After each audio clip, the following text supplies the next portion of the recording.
Mark సువార్త 6వ అధ్యాయము 45వ వచనం నుంచి 52వ వచనం వరకు మనం మార్చి చదువుకున్నాం. మార్కు సువార్త 6వ అధ్యాయము 45వ వచనం నుంచి 52వ వచనం వరకు మార్చి చదువుకున్నాం. 37వ పేజీ కొత్త నిబంధన. ఆయన జనసమూహమును పంపివేయనంతలో దోణి ఎక్కి అద్దరినున్న బేత్సాయిదాకు ముందుగా వెళ్ళుడని ఆయన తన శిష్యులను వెంటనే బలవంతం చేశాను.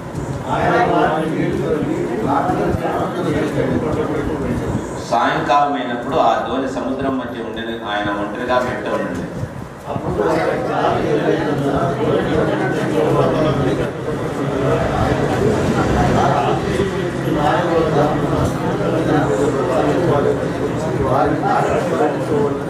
ఆయన సముద్రం మీద నడుచుట వారు చూచి భూతమని తరించి కేకలు వేసి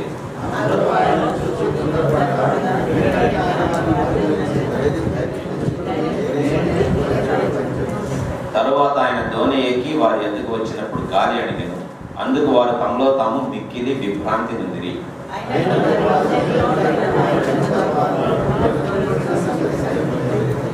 ప్రార్థన చేసుకున్నాం. దయామయుడైన మా తండ్రి, మా రక్షక, ఈ ఉదయ సమయం నుంచి నీ సన్నిధిని సహవాసము మాకు అనుగ్రహించినందుకే కృతజ్ఞతలు. ఆత్మతో సత్యంతో నిన్ను ఆరాధించడానికి మాకు ఆధిక్యతను దయచేసి నాయన మా హృదయంలో ప్రభా దారిపోసుకున్నట్టు సాష్టాంగ నమస్కారం చేయటకు తండ్రిని అనుగ్రహించున్నాం. వందనాలు తండ్రి. ఇప్పుడు నీ బలలో పాల్గొనటకు మేము సిద్ధపడి ఉన్నాం తండ్రి. యోగ్యమైన రీతిలో పాల్గొనటకు ఈ వాక్యం ద్వారా మాకు ఆదరణ హెచ్చరికను దయచేయండి. మార్కు సువార్త 6వ అధ్యాయంలో మాకు అనుగ్రహించి వాక్య భాగం బట్టి వందనాలు స్తోత్రాలు. వాక్య భాగం ద్వారా ప్రభా నాతో మాతో అందరితో మాట్లాడు. అపాత్రులను నన్ను ఈ శిలో చాటును మరుగుపరిచి ఆత్మపూర్ణంగా చేసి వాక్యం విడుదల చేయడానికి సిద్ధపరచు. ఆయన విత్తడు ప్రభా, నాయన మాకు లోబడు చెవులను ప్రభా, లోబడు హృదయంలో మెరుగైన చెవులు మాకు దయచేయండి. చేరిన మాలో ప్రతి వారిని కూడా సంపూర్ణంగా నీ ఆధీనంలో ఉంచుకుని ఆయన మా కనుదృష్టిని నీ వైపు మరల్చుటకు ప్రభావం చూపించు. ఆయన ఈ వాక్యము లోబడనైన వర్తమానము కృపగల నీ హస్తములకు మమ్మల్ని అప్పగించుకోవచ్చు. మా ప్రియ ప్రభువును రక్షకుడనే యేసయ్య నామమున ప్రార్థించున్నాం.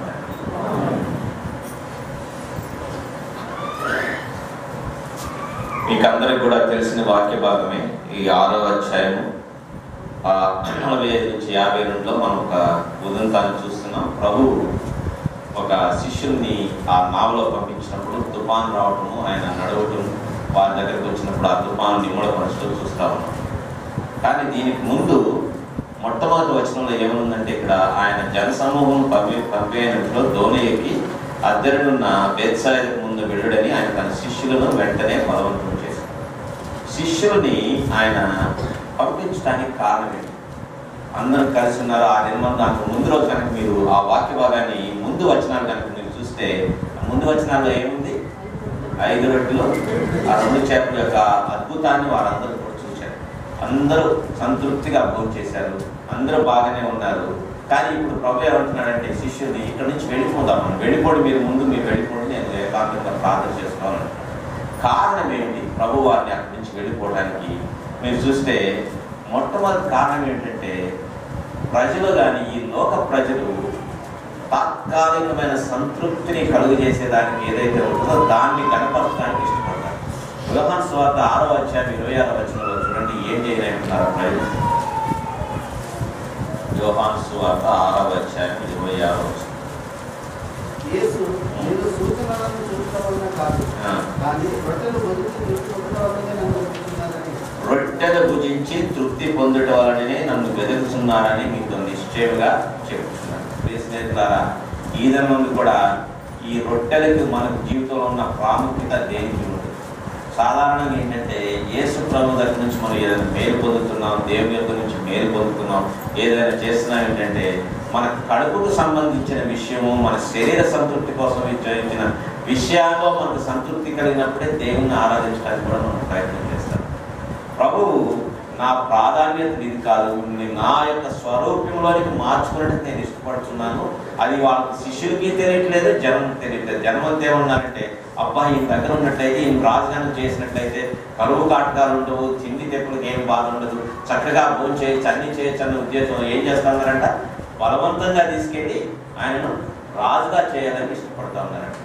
ఈ కారణాన్ని బట్టి ఆయన ఇది కాదు నేను ఈ లోకానికి వచ్చిన విషయం అని చెప్పేసి ఏకాంతంగా ఉండటానికి పక్కకు వెళ్ళాడు. రెండవ కారణం ఏంటంటే వారిని అందరినీ చూసి తన తండ్రి అయిన దేవునితో సమయాన్ని గడుపుతాడు. ప్రియ స్నేహితులారా, ముందుగానే చూసినట్లయితే గొప్ప అద్భుత కార్యాలు చేశాడు ప్రభు.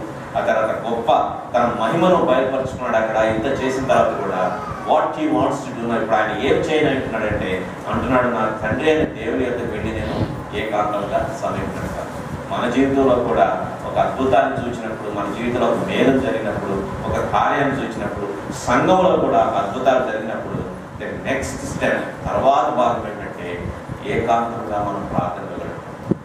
బికాజ్ కారణం ఏంటంటే మనకి ఎప్పుడైతే విజయం కలుగుతుంది ఈ లోకం మీద, సాతానుడు అప్పుడే ఇంకా తీవ్రమైన రీతిలో ప్రకటన చేస్తాడు, దాడి చేస్తాడు. అందుకోసమే ప్రభు అయిన యేసుక్రీస్తు ఈ లోకంలో ఉన్నప్పుడు తన తండ్రిపై ఆధారపడాల్సిన విషయం ఉంది కాబట్టి నేను ఏకాంతంగా తండ్రితో గడపాలనే ఒక కారణం.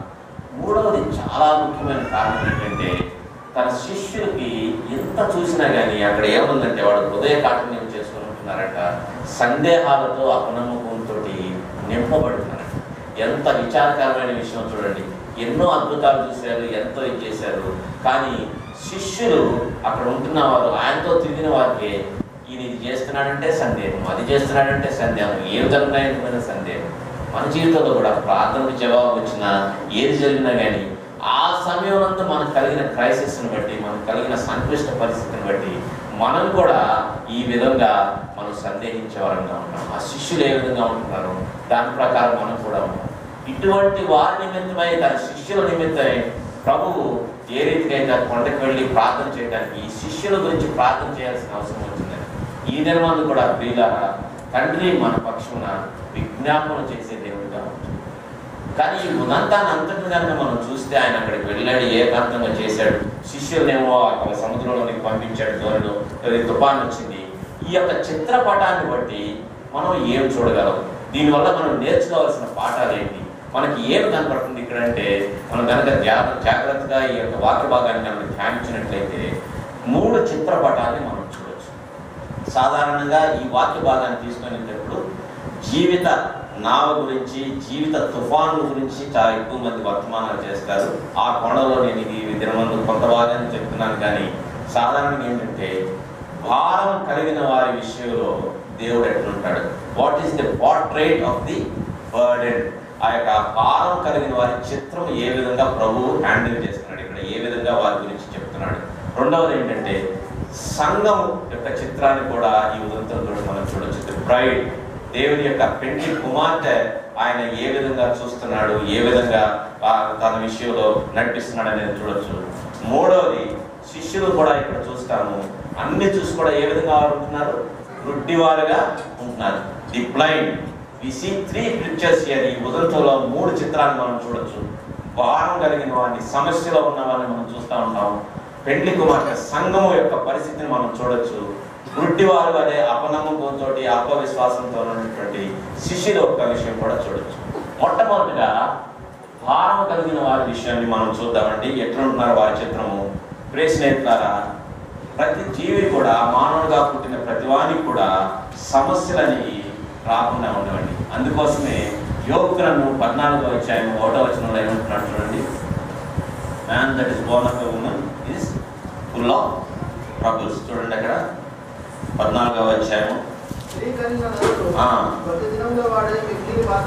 కొద్ది దినం గలవాడే మిక్కిలి బాధ. ఎవరి గురించి చెప్తున్నాడండి? స్త్రీ కలిగిన ప్రతి నరుడు కూడా. ఆయన కాదు, ఇది కాదు. మనం ఏమనుకుంటామంటే సాధారణంగా అప్ప వాడికి ఎంత డబ్బు, వాడి బిర్లా కావచ్చు, టాటా కావచ్చు, బిల్ గేట్స్ కావచ్చు, ఎవరైనా కావచ్చు, వారి దినములు కొద్దివిను సమస్యలు, ప్రతి వారికి కూడా సమస్యలు వస్తాయి. అందుకోసమే జ్ఞాని అయిన సొలొమోను ప్రసంగి ఆయన 2వ అధ్యాయం 23వ వచనం ప్రసంగి గ్రంథంలో ఏమంటున్నాడు చూడండి.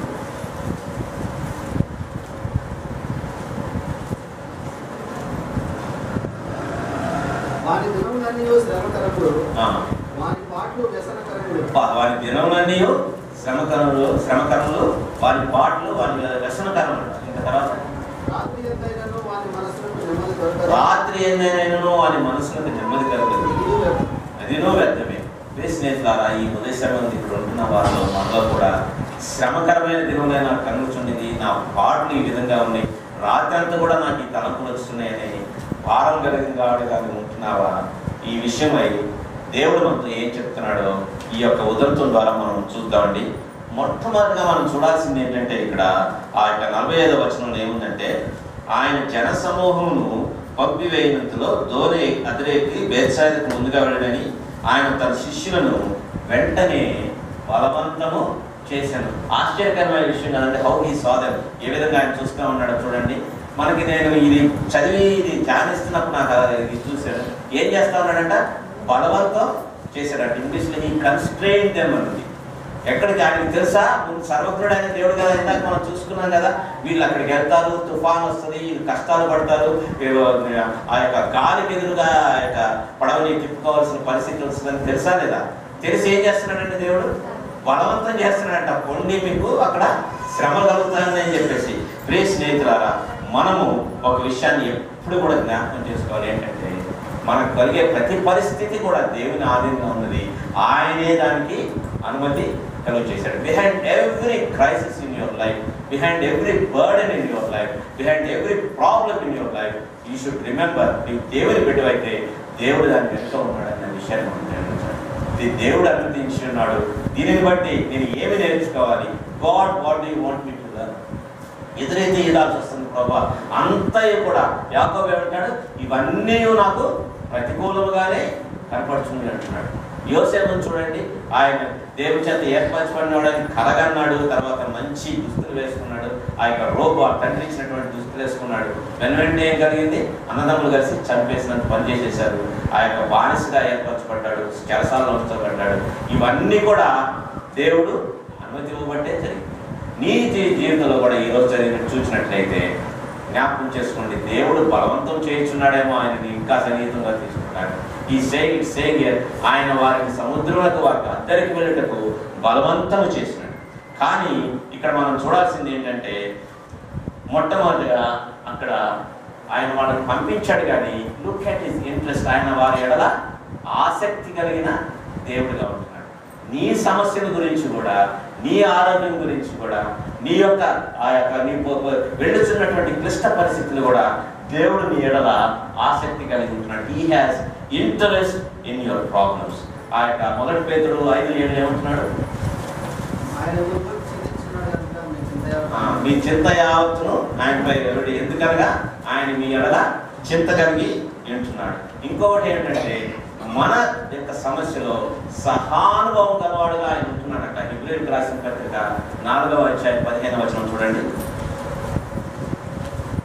మన ప్రధాన యాజకుడు మన బలహీనతలందు మనతో సహానుభావం లేనివాడు కాదు, కానీ సమస్త విషయంలో మనవరనే చూడబడినట్టు ఆయన పాపం లేనివాడుగా ఉన్నాడు. ఇప్పుడు సహానుభవం కలిగిన వాడుగా పాపరహితుడైన దేవుడు నువ్వు వెళ్తా ఉన్నాడని. ఇంకొక ఆశ్చర్యకరమైన విషయం ఇక్కడ చూడండి, మీరు కనుక జాగ్రత్తగా గమనించినట్లయితే 40 అప్పుడు వారికి గాలి ఎదురైనందున దోణి నడిపించడంలో వారు మిక్కిలి కష్టపడుచుండగా ఆయన చూచి. ఎక్కడున్నాడండి ప్రభు? ఎక్కడికి వెళ్ళాడని ముందు వచనంలో చూడండి. ఆయన ఆయన వీరిని వీడుకొలిపి ప్రార్థన చేయటకు కొండకు వెళ్ళాడు. కానీ దేవుని వాక్యం ఏమని రాస్తా ఉన్నది? ఆయన చూశాడట. ఎవరు? శిష్యులు కష్టపడటం ఆయన చూశాడట. God sees your problem, God sees what you are doing. దేవుడు నీవేమి చేస్తున్నాడో నీవు చూస్తా ఉన్నాడు. ఆసక్తి కలిగి ఉంటున్నాడు. ఆయన ఏం చేస్తున్నాడు? కొండలో ప్రార్థన చేయించున్నాడు. ఈ దినమందు తండ్రి అయిన దేవుడు నీ పక్షాన ఏం చేస్తా ఉన్నాడు? ఆత్మ మూలుగులతో నీ పక్షంలో విజ్ఞాపనం. రోమిలకు రాసిన పత్రిక 8వ అధ్యాయంలో మనం చూడొచ్చది. ఆయన is always interceding on your behalf అంట. ఎంత గొప్ప విషయం అండి. ఆయన రెండవది ఏంటంటే రోమిలకు రాసిన పత్రిక 8వ అధ్యాయం 34 కోసం చదువుకున్నాం. మొట్టమొదటి ఆయన హిస్ ఇంట్రెస్ట్, రెండవది హిస్ ఇంటర్సెషన్ ఆల్సో. ఆయన మొట్టమొదటిగా ఆసక్తి కలిగి ఉంటున్నాడు. నీ పక్షమున మధ్యవర్తిత్వము విజ్ఞాపనలు చేయవాడుగా ఉంటున్నాడు. కొండపైకి వెళ్ళి ఆయన చూచి ప్రార్థన చేయుచుండెను. ఆ యొక్క ఇబ్రాయిం రాసిన పత్రిక, రోమిలకు రాసిన పత్రిక 8:34 చదువు. రోమా 8:34.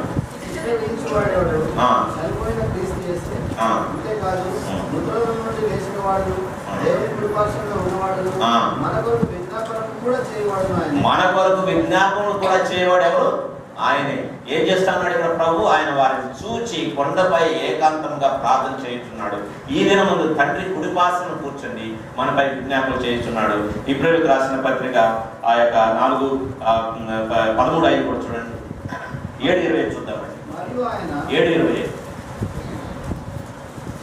ఈ saves you to the utmost అని ఉంటుంది అక్కడ.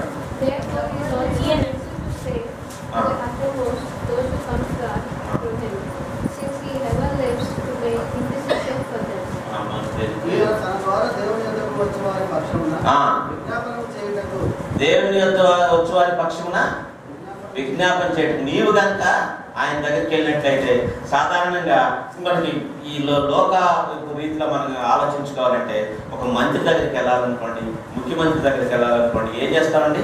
తెలిసిన వాళ్ళు పట్టుకుంటాం. అయ్యా ఈయన ఇట్లున్నాడు, ఈయన చేస్తున్నాడు ఇట్లుంటే, అయ్యా మా ఊరోడు మీ నియోజకవర్గానికి చెందినోడు, అయ్యా ఇట్లున్నాడు, ఆయనకి వెళ్ళి ఏం చేస్తాం? మధ్యవర్తిత్వం వహిస్తాం. గాడ్, దేవుని యొక్క తండ్రి అయిన దేవుని దగ్గర కుమారుడు అయిన దేవుడు యేసుప్రభు మన పక్షాన్ని ఏం చేస్తున్నాడు?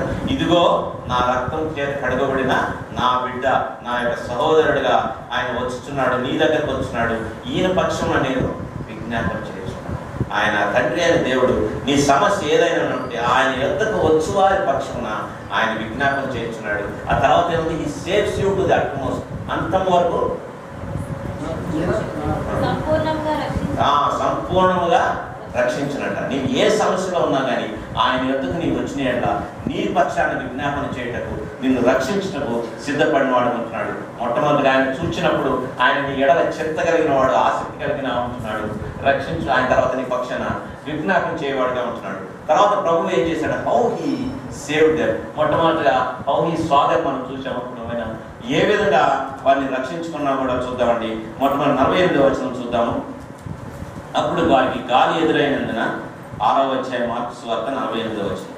వారికి గాలి ఎదురైనందున దోణి నడిపించట్లో వారు మిక్కిలి కష్టపడుచుండగా ఆయన చూచి రాత్రి ఇంచుమించు 4వ జామున సముద్రం మీద నడుస్తూ వారి యొద్దకు వచ్చి వారిని దాటిపోవాలనుండెను. ఆయన సముద్రం మీద నడుచుతూ వారు చూచి భూతమని తలంచి ఆయన కేక వేసిరి. మొట్టమొదటిగా ఏంటంటే ఆయన వచ్చి వారికి ఆదరణ కలుగు చేయడానికి అక్కడ వచ్చారండి. ఈ saving them by his presence. ఆయన యొక్క సన్నిధి ద్వారా ఆయన ఏం చేశాడు? మొట్టమొదటిగా విజ్ఞాపన చేశాడు. ఎక్కడ చేశాడు?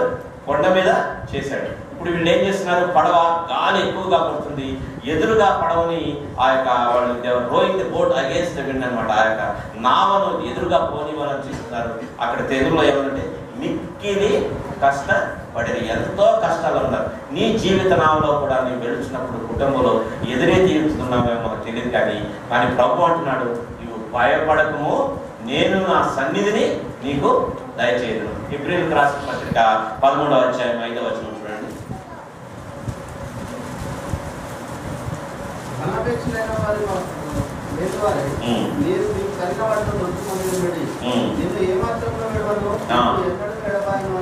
నిన్ను ఏమాత్రమును విడువను, నిన్ను ఎన్నడను ఎడబాయను. ఎప్పుడు నీతో కూడా ఉంటాడంట. When you are in crisis, ఎదురైతే నీ జీవిత నావ తుఫానులో వెళ్తున్నప్పుడు ఆయన ఏమంటున్నాడంటే, ఐ విల్ సేవ్ యు. నేను నిన్ను ఏ విధంగా రక్షిస్తానంటే, నా సన్నిధి నేను విడవను, నీతో కూడా ఉంటాను. I will save you by my presence అంటున్నాడు. శోధనలో వెళ్తున్నప్పుడు నీకు తోడుగా ఉంటాడు, వాక్యం ద్వారా నీకు హెచ్చరిక చేస్తాడు. కష్టంలో ఉన్నప్పుడు వాక్యం ద్వారా నీకు ఆదరణ కలుగు చేసే దేవుడు అంటున్నాడు. ఆర్ యు రియలీ దట్ భారం కలిగి ఉదయం నీ యొక్క సంఘంలోనికి మందిరంలోకి వచ్చినట్లయితే తండ్రి అయిన ప్రభు అయిన దేవుడు, పరిశుద్ధాత్మ దేవుడు మనతో మాట్లాడుతున్నాడు. ఈ saying I will save you by my presence. రెండవది, ఆయన వెళ్ళిన తర్వాత అక్కడ ఏం చేశాడంటే, ఇదిగో ధైర్యము తెచ్చుకునడి, నేనే భయపడకునని చెప్పాను. 50 వచనం అంటున్నాడు, భయపడకండి, ధైర్యం తెచ్చుకునండి. అందుకోసమే ఆయన అంటున్నాడు, దేనిని గురించి చింతపడకూడి. అది ఫిలిప్పి 4 చదవండి. సమస్త జ్ఞానం ఇచ్చిన సమాధానము మీ హృదయములకు మీ తలంపులకు కావాలని అంటున్నాడు. కృతజ్ఞతతో విజ్ఞాపన చేసి నేను చదువుతాను ఒకసారి.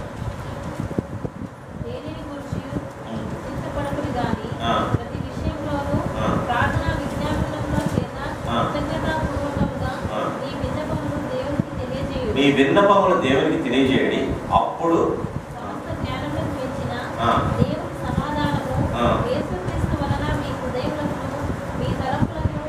యేసుక్రీస్తు వలన మీ హృదయములకు మీ తలంపులకు. రెండవది ఏంటంటే, సమస్య ఉన్నప్పుడు కూడా దేవుని సన్నిధానం మనం దారిపోసుకున్నప్పుడు ఆయన అంటున్నాడు, ఇట్ ఈస్ ఐ, నేనే భయపడకుడి, నేనే జీవాహారం అంటున్నాను, నేనే మార్గమును సత్యమును అంటున్నాడు, నేనే మీతో ఉన్నాను కాబట్టి భయపడుకుని అంటున్నాను. ఆయన యొక్క సన్నిధిని నీకు దయచేస్తా ఉన్నాడు, ఆయన సమాధానం నీకు దయచేస్తా ఉన్నాడు. He saving you by his presence, he saving you by his peace also. కానీ అంత మాత్రమే కాదండి, ఆయన యొక్క శక్తి ద్వారా is also saving you by his power. ఊరికే ఉన్నాడంటే ప్రభు అక్కడ ఏం చేశాడు, ఆయన దోణి ఎక్కి వారి యొద్దకు వచ్చినప్పుడు ఏం జరిగింది, గాలి అణగాను. తన యొక్క శక్తిని నిరూపించుకుంటున్నాడు. సర్వ యొక్క ప్రకృతి మీద కూడా నాకు ఆధీనం ఉంది, ఈ భూలోకం మీద కూడా నాకు ఆధీనం ఉంది, పరిస్థితి మీద కూడా నాకు ఆధీనం ఉందని చూపించడానికి ఆయన యొక్క నావలోకి వెళ్ళిన వెంటనే ఏమైంది, అక్కడ ఆయన శక్తిని బయలుపరిచాడు. గాలి తగ్గిపోయింది. నీకు ప్రతికూల పరిస్థితులు గాలి వీచి నువ్వు మునిగిపోవునంతగా నీ పరిస్థితులు నీ శ్రమలలో ఉన్నట్లయితే ఆయన విజ్ఞాపన చేసినప్పుడు తన దక్షిణ హస్తం ద్వారా, కుడి చేతి ద్వారా ఆయన నిన్ను రక్షించుకుంటాడండి. ఆయన శక్తిని నిరూపించుకుంటాడు. ఎన్నెన్నో అద్భుతాలు మనం చూస్తాము. ఈ శిష్యులు కూడా చూచారు. కానీ భారం కలిగిన వారికి దేవుడు ఈ దినం ఇస్తున్నాడు. ఏమని చెప్తున్నాడంటే, నేనే భయపడకుడి, ధైర్యము తెచ్చుకునడి. అధైర్యంలో ఉంటున్నారా, ఇక నా గతి ఇంతే, నా పరిస్థితి ఇంతే, నేను ఇంకేమి చేయాలని ఈ దినమందు నీవు అనుకుంటున్నట్లయితే ప్రభువు నీకు వాగ్దానం ఇస్తున్నాడు, ఇదిగో నేనే మీతో కూడా ఉన్నాను, భయపడకుడి, నా శక్తిని నీకు నిరూపించుకుంటానని ప్రభువు చెప్తా ఉన్నాడు. ఆ యొక్క విభ్రాంతి కలిగేంత శిష్యులు అన్నీ చూచారా లేదండి, అద్భుతాలు చూశారు, అన్ని చేశారు. కానీ ఆ క్షణం వచ్చేటప్పటికి, ఆ గాలి చూసేటప్పటికి ఏమైపోయింది, భయపడిపోతున్నారు. ఏమైపోతామేమో. మనం కూడా విశ్వాసులుగా శిష్యులు అనే ఉంటామండి. వాళ్ళని గురించి విమర్శ చేయడం మనకు, ఈ శిష్యులు ఏంటి ఇన్ని చూశారు కదా అని. నీ జీవితంలో నేనైతే చెప్తున్నాను, ప్రతిసారి కూడా అది క్రైసిస్, ఇది వచ్చాడు, ఏం జరుగుతుందో ఏంటో అనేది యాంటైజ్ ఉంటుంది, మానవ నైజం అది. కానీ ప్రభు అందుకోసమే అంటున్నాడు, I will show you my power also. కొన్ని మార్లు ఎటువంటి పరిస్థితి దేవుడు కలుగు చేస్తాడంటే, మనం ఫలానా వాడు ఖచ్చితంగా మనకు సహాయం చేస్తాడని ఎంతో నమ్మకం పెట్టుకొని చివరికి వాళ్ళ దగ్గరికి వెళ్ళేటప్పటికి మొత్తం మునిగిపోతుంది. ఎందుకోసం దేవుడు అట్లా చేస్తాడంటే, బలవంతం చేసి ఎందుకు పంపించాడంటే, ఆయన అనుకోని రీతి అసలు ఎప్పుడు కూడా ఎక్స్పెక్ట్ చేయడం ద్వారా మనకు సహాయం కలుగుతుంది. You see the mind of his power. ప్రార్థన చేసినప్పుడు, దేవునిపై ఆధారపడినప్పుడు, you can see his presence, you can feel his peace, and you can also exhibit his power also. ఆయన శక్తిని నీ జీవితం ద్వారా బయలుపరచాలి. ప్లీజ్ ద్వారా ఆయన శక్తిని నీ జీవితాన్ని బయలుపరచడానికి సిద్ధపడి ఉన్నావా? భారం కలిగి ఈ దినముందు ఉన్నట్లయితే ఈ వాక్య భాగం ద్వారా ఈ చిత్రం చూపించవచ్చు. ఆ శిష్యులు ఏ విధంగా ఉంటున్నారు, దేవుడంట బలవంతము చేసి ఆవిడ పంపించాడంట. నిన్ను కూడా ఒక మారు నా శక్తి, ఇదిగో నా బిడ్డ నా యొక్క శక్తిని చూడాలని ఆశపడతా ఉన్నాడు, బలవంతంగా పంపిస్తాను, ఈ లోకపు గాలి ఏ విధంగా ఉంటుందో చూస్తాడు, నా యొద్దకు వస్తాడు, ప్రార్థన చేస్తాడు, నా శక్తిని నిరూపిస్తుంటాను. నీవు కనుక దేవునిపై ఆధారపడి ఉంటే, ఈ దినమందు నువ్వు శ్రమలో ఉన్న వెళ్ళాలంటే ఈ చిత్రపటాన్ని ఒకసారి చూసుకో.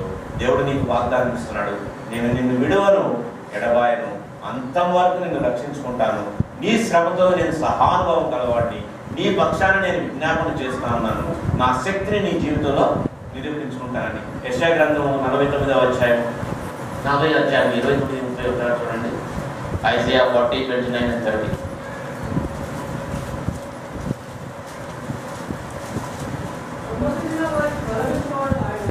సొమ్మసిలిన వారికి బలమిచ్చువాడు ఆయన. కనుక శక్తిహీనులకు బలాభివృద్ధి కలుగు చేయవాడు కూడా ఆయన అంట. ఎంత గొప్ప మాట చూడండి. ఆ శక్తి ఈ దినమందు నువ్వు శక్తిహీనుడిగా కనపడుతున్నావా, సొమ్మసిలిన వాడుగా కనపడుతున్నావా?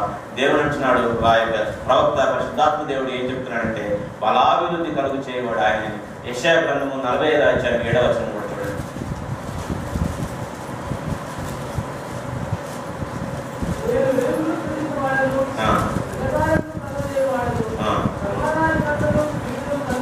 సమాధానకర్తను కీడును కలుగు చేయవాడు నేనే. ఇంగ్లీష్లో ఇంకా చాలా బాగుందండి. I make peace and create calamity అనేది. ఇంకా కొన్ని NIV వర్షన్లో అయితే I give prosperity and create rights అని కూడా NIV వర్షన్లో. అక్కడ నీకు సమృద్ధిని కలుగు చేయవాడు ఆయనే, సంపదను కలుగు చేయవాడు ఆయనే, సంపదను తొలగించేవాడు కూడా ఆయన. ఎవరి విషయంలో అట్లా చేశాడు? యోబు విషయంలో చూశాం కదా, సంపద ఉంది, సంపదను తీసేసిన వాడు కూడా ఆయన. సంపూర్ణంగా ఆధీనంలో ఉంచుకున్నవాడు, ఆయన శక్తిని నిరూపించగలవాడు. ఈ యొక్క ఉదంతంలోనే మనం చూద్దామండి. ఇదే ఉదంతము ఇక్కడ జరిగినదే మనం యోహాను సువార్త చూస్తే 6వ అధ్యాయం 21వ వచనం చూడండి. యోహాను సువార్త 6వ అధ్యాయం 21వ వచనం.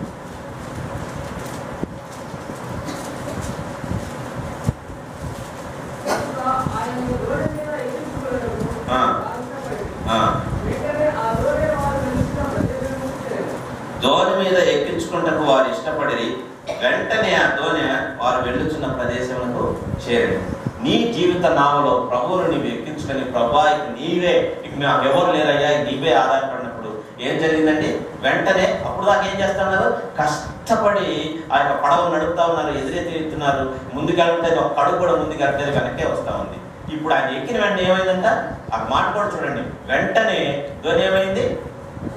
ఒడ్డుకి చేరుకుంది. నీకు తెలియకుండానే నీ సమస్య వదిలిపోతుందండి. What a great God! ఎంత గొప్ప దేవుడు మన పక్షం ఉన్నాడు. ఆయన శక్తిని నీ జీవితంలో నిరూపించుకుంటాడండి. వెంటనే ఆ దోణి అద్దరికి చేరింది. స్నేహితులారా, ఈ చిత్రపటాన్ని మనం ఈ యొక్క వాక్య భాగంలో చూసుకుంటున్నాం. భారం కలిగిన వారుగా ఈ ఉదయ సమయంలో ఆ గుంపులో మీరు ఉంటున్నారా? ఆ గుంపులో కనుక మీరు ఉన్నట్లయితే ప్రభు యొక్క వాగ్దానాలు నీ పక్షంలో ఉన్నాయి. నీవు చేయవలసింది ఏంటంటే సంపూర్ణంగా ఆయన ఎందుకు విశ్వసించి ఆయన ఆజ్ఞలకు లోబడి, తండ్రి నీ చిత్తమే నెరవేరునుగాక, తండ్రి చెప్పిన రీతిలో చెప్పినప్పుడు నీవు ఆయన యొక్క సన్నిధిని నీవు అనుభవిస్తావు. ఆయన సన్నిధిలో ఏమున్నదట? సంపూర్ణ సంతోషము కలదు. ఆయన కుడి చేతిలో నిత్య సుఖములు కలవు.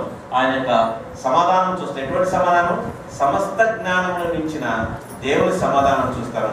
చెప్పన శక్యంగానే ఆయన శక్తి కూడా, the power, the exceedingly great power అని ఇంగ్లీష్లో అయితే ఎక్సీడింగ్లీ గ్రేట్ పవర్ అట. అటువంటి చెప్పవ శక్యంగా అన్నటువంటి అత్యధికమైన శక్తి కూడా ఈ జీవితంలో పనిచేయగలుగుతుందండి. ఆ గుంపులో నీకు ఉన్నట్లయితే నీవు చూసుకోవచ్చు. రెండవ సాదృశ్యాన్ని, రెండవ చిత్రపటాన్ని మనం చూసుకుందామండి. క్రీస్తు సంఘమును ఆయన ఏ విధంగా పంపిస్తున్నాడో కూడా మనం చూడొచ్చు. How he saved the church. మొట్టమొదటిగా యోహాను సువార్త 15వ అధ్యాయము 16వ వచనం చూడండి.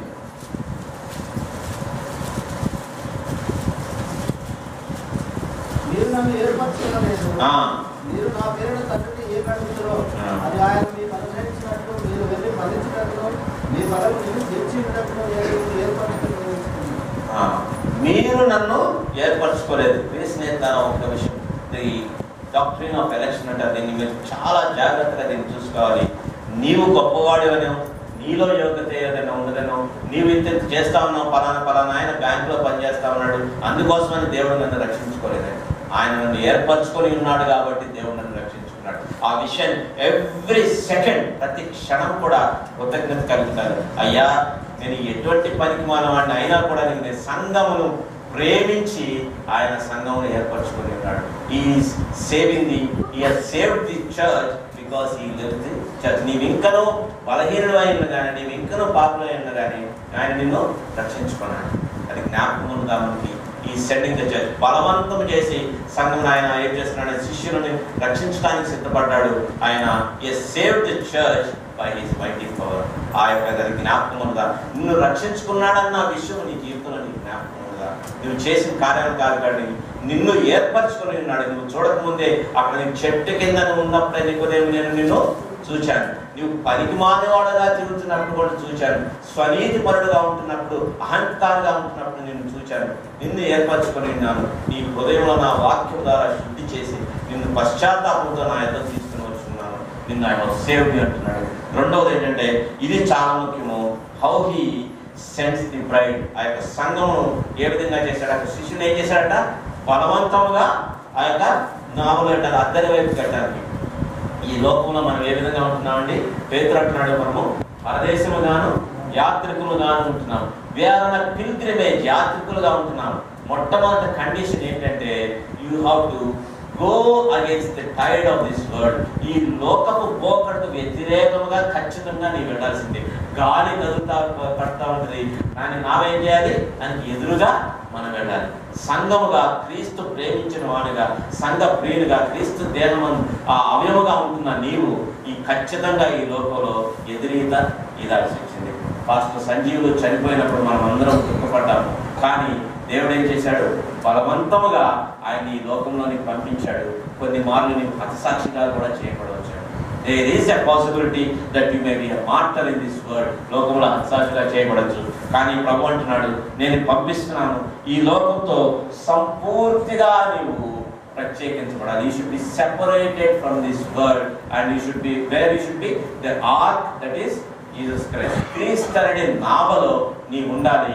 ఆయన సన్నిధితో పాటు నీవు ఎదురీత వేయాలండి. ఆయన సంఘమును ఏ విధంగా రక్షించుకున్నాడో, ఏ విధంగా పనిచేస్తున్నాడో చూడండి.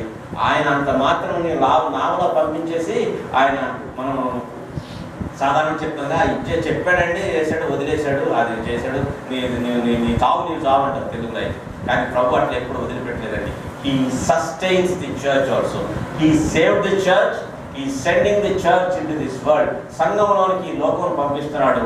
ఆ సంఘం సహాయం కూడా చేస్తున్నాడు. సంఘమునకు పెండ్లి కుమార్తెకు ఆయన ప్రతి విషయంలో కూడా ఆ యొక్క సహాయం చేస్తా ఉన్నాడు. ఏ విధంగా సహాయం చేస్తున్నాడో చూసాం కదా ఇందాక మనం.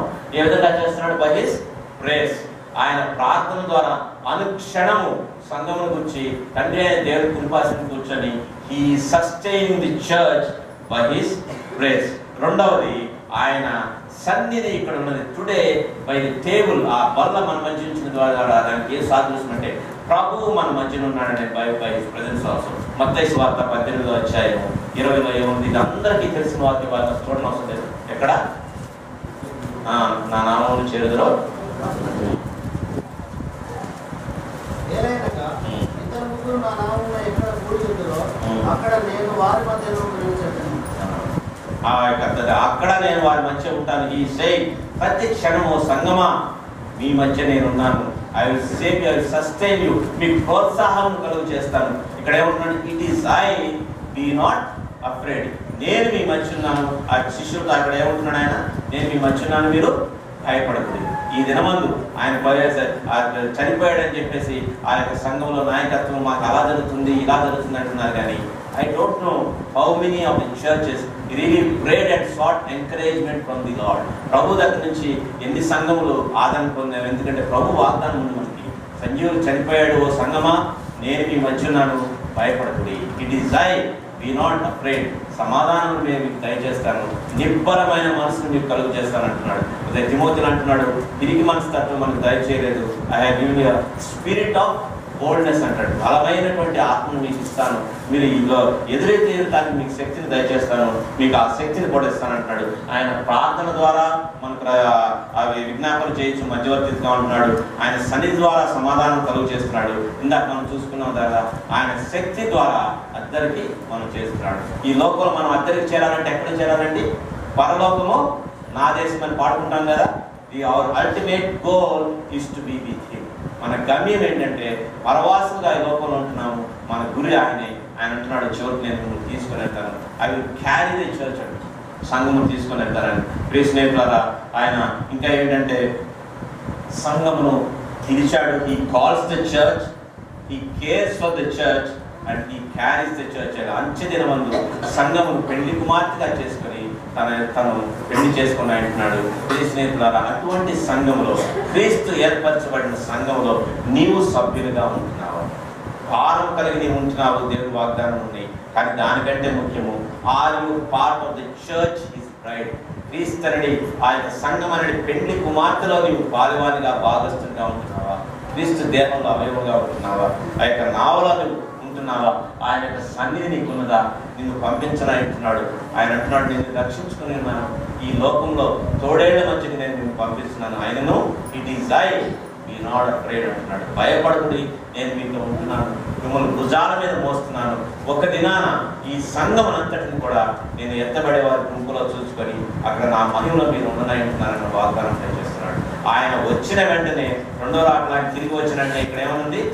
వెంటనే అద్దరికి అది చేరిందంట. మనం అందరం కూడా ఆయన మహిమారూపంలోకి మార్చబడి ఆయనతో వెంటనే ఒక క్షణాన అమర్చమైనటువంటి మన దేహములు ఆ యొక్క అమర్చమైనటువంటి దేహములుగా మారి ఆ యొక్క 1 కొరింథీ 15వ అధ్యాయం మనం చదువుతాం కదా, ఆయన we're going to be transformed into his image. అక్కడికి వెళ్ళి ఆయన మహిమలో ఉండబోతున్నాం. అటువంటి నిశ్చయత, అష్యూరెన్స్ ఆఫ్ ఫెయిత్ నీకున్నదా? కానీ పిల్లారా, ఆశ్చర్యకరమైన విషయం ఏంటంటే మూడవ గుంపు గురించి కూడా మనం చూసుకున్నాం, గుడ్డివారి గుంపు. ఇది చాలా మనం జాగ్రత్తగా గమనించాల్సింది. ఈ ఉదంతంలో మీరంతా చూచారు 6వ అధ్యాయంలో అక్కడ ఉన్న వారిలో గుడ్డి వారి కింద ఎవరిని మీరు చెప్పబడతారు? ఎగ్జాక్ట్లీ, ఎవరు? శిష్యులని గుడ్డి వారి కింద. ఎవరండి ఈ శిష్యులు? ఆయన they have heard his teachings of faith. ఆయన విశ్వాసమును ఆయన బోధనను వారు విన్నవారే కదా. మనమందరం కూడా ఆ రక్షింపబడిన నాటి నుంచి దినాన్ని కానీ ముందు నుంచి కానీ పుట్టుకతోటే క్రైస్తవం అని చెప్పుకునే వాళ్ళు ఉంటారు. Are we listening to this teaching of faith? ఎటువంటి ఆ యొక్క టీచింగ్సే కాదండి, ఇంకేం చూశారంటే ఇక ముందుగా మనం చూసుకుంటే దయాన్ని వెళ్ళగొట్టడం చూసారా? They saw his power against the demons. దయ్యములను వెళ్ళగొట్టడం చూశారు. వ్యాధులు, demons, second one is diseases, వ్యాధులను ఆయన చేయడం చూశారు. ఇంకా 4వ అధ్యాయం చూస్తే గాలివానను నిమ్మడపరచడం కూడా చూశారు. They saw his power against the demons, against the diseases, against the dread of the storm also. ఆ 4వది ఒక చిన్న ఈ మార్క్స్ వార్తను చూస్తే ఒక అమ్మాయిని ఆ మృతుల నుంచి పైకి లేపడం కూడా చూశారండి. తర్వాత దీనికి ముందే ఏం చూశారు? 5 రెట్లు 2 చేతులతో ఆహారాన్ని అందించడం కూడా చూశారు. ఇవన్నీ చూసిన తరం కూడా ఎట్లా ఉన్నారండి? అపనమ్మకంతో. ప్రభువు నిన్ను రక్షించుకొని ఉన్నాడు, నీ ప్రార్థనకు జవాబు చేసేటాడు, సంఘంలో సాక్ష్యం ఇస్తాము, అన్ని చూసినా కానీ but at that point of time మనం కూడా ఆ గుడ్డివారు వలె టీచింగ్స్ ఆఫ్ ఫెయిత్ అవి మనకు పక్కకు మనం తొలగిస్తూ ఉంటాయి. ఎందుకు ఈ విధంగా జరుగుతుంది, ఏం జరుగుతుంది, ఏమవుతుందో మాకని చెప్పేసి at every second we're faced with anxiety because your enemy, నీ శత్రువు అయినటువంటి సాతాను నిన్ను తొలుస్తూ ఉంటాడు. ఇదిగో ఆ నావలో నుంచి పక్కన పంపించాడు కదా, ఇదిగో చూడు ఎదురుగా కొడుతుంది, ఏమవుతుంది? నావ కొల్లిగింతలు కొట్టి మునిగిపోతావు. The teachings of faith we become blind to them. దేవుడు ఇచ్చినటువంటి వాగ్దానాలకి, ఆయన చేసిన అద్భుతాలకి గుడ్డివారంగా మనం తయారవుతాం. ఇది మనం రుచి చూచి ఎరిగి కూడా మనం భయపడతాం కాబట్టి వాటి చేస్తాం. రెండవది ఏంటంటే the transgressions of faith. The teachings of faith you have seen, the transgressions of faith. చూడండి 51 వచ్చిన 52 చూడండి, మార్క్స్ వార్త 51, 52. తరువాత ఆయన దోణి ఎక్కి వారి యొద్దకు వచ్చినప్పుడు గాలి అణిగెను. అందుకు వారు తమలో తాము మిక్కిది విభ్రాంతి ఉంది. ఒరిజినల్ గా రాసిన కామెంట్లు నేను చూస్తే అది దాని కరెక్ట్ అంటే నోరు తెచ్చుకుని ఇట్లా చూశారు, నోరు వెళ్ళకేసి చూశారని చెప్పంటారు చూడండి. దేవర్ షాక్ అనమాట. ఇంకా తర్వాత ఇంకా దానికంటే విచారకరమైన మాట 52లో చూడండి. అయినను వారి హృదయం కఠినమాయను కనుక రొట్టెలను గురించిన, జీవాహారం గురించిన సంగతి వారు గ్రహింపలేదు. హృదయ కాఠిన్యంతో చూశారు, బోధ విన్నాము, అన్ని చేశాము, కానీ ఇప్పుడు కూడా ఏదైనా జరిగితే అబ్బా అని చూస్తాము. మన రెండు మాటల అది అప్పుడు జరిగిందే, అది అక్కడ ఆయన అప్పుడు చేశాడు, ఆయన అంత ప్రార్థనలు అది చేస్తాడు కాబట్టి ఆయనకైతే జరిగింది, నాకెందుకు జరుగుతుంది? నాకు జరుగుతుంది, నేను ఇట్లున్నాను కదా. వాళ్ళెవరికో జరిగింది కానీ నాకైతే మాత్రం జరిగింది. నా వరకైతే దేవుడు శక్తిమంతుడు కాదు. The transgression of faith. అల్ప విశ్వాసంతో మనం ఉంటున్నామా? ఇది ప్రశ్న ద్వారా మనం గమనించాల్సింది ఏంటంటే మన ప్రార్థన బట్టి కాదు, కానీ మన విశ్వాసాన్ని బట్టి మన శక్తి మీద మానవ నైజంతో మనం ఆలోచించకూడదు. ప్రభువు శక్తివంతుడై ఉన్నాడన్న విషయాన్ని మనం గ్రహించాలి అనుక్షణం కూడా. ఇవి ఏదైనా ఆయన దగ్గరకు తీసుకెళ్ళినప్పుడు మనం ఏం చేస్తామంటే ఆ యొక్క కీర్తనలో ఉంటుంది, అరణ్యములో వీరికి ఆహారమును అనుగ్రహించగలడా అని చెప్పేసి వాళ్ళు సందేహపడ్డారు. దాన్ని బట్టి ఏం జరిగిందండి, వాళ్ళకి 40 సంవత్సరాలు సినాయిడాల్లో తిరగాల్సిన పరిస్థితి వారికి ఏర్పడింది. అరణ్యములో ఆహారం తయారు చేయగలడా, ఈ ప్రభు నా సమస్యను పరిష్కరించగలడా?